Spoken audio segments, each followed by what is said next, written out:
Здравейте, приятели!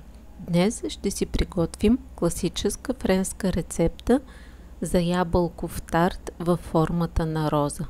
Страшно ефектен и вкусен резултат се получава. Останете, за да видите как го приготвям.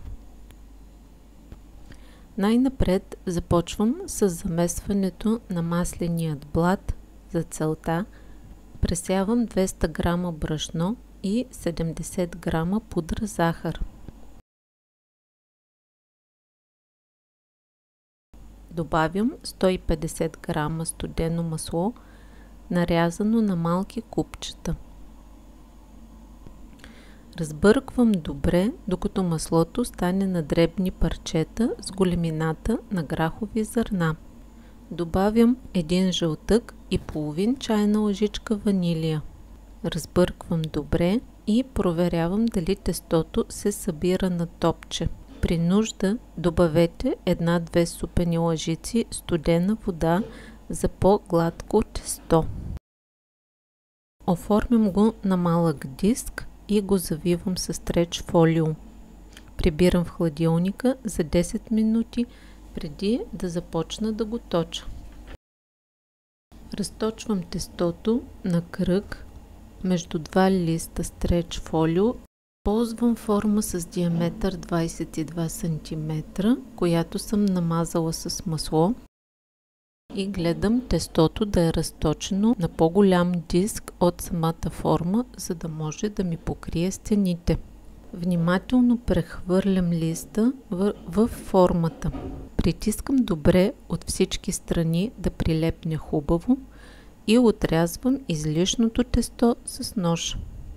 Останалите парчета тесто ги слагам върху местата, където ми се вижда, че тестото е по-тънко. Ако искате, може да опитате да разнесете тестото по стените на формата без да го точите, а като го притискате с ръка или с чаша. Продупчвам дъното с вилица и слагам така формата заедно с тестото да се замразят за 30 минути. Не пропускайте тази стъпка, защото ако не е замразен блата, маслото може да се стопи твърде бързо по време на печене. Също, ако ви се надигне по средата, просто го притеснете надолу с помощта на една шпатулка. Докато блата се пече, изстисквам сока на един портокал. Може да използвате и лимон, каквото имате под ръка. И се заемам с почистването и нарязването на ябълките. Използвам малка лъжичка, за да отстраня сърцевината на ябълката, където са семките. И нарязвам всяка половинка на тънки полумесеци. Нарязаните парчета поставям в сока от портокал, така ябълките няма да потъмнеят докато работя.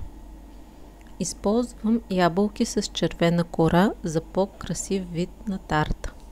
Извадих блата от фурната, охладих го леко и сега ще приготвя смес от 75 г бадемово брашно и 50 г пудра захар. Тази смес изсипвам върху блата преди да започна да подреждам ябълките. Така изглежда малко суха, но при печене сока от ябълките ще разтопи пудрата захар и ще се превърне заедно с бадемовото брашно на нежно кремче. Тази смес също помага при подреждането на ябълките. Виждате, като ги подреждам, ги пъхам леко надолу, така не ми се парзалят и стоят по-изправени. Редя парчетата от външният край на формата, като ги застъпвам едно върху друго и продължавам докато стигна средата.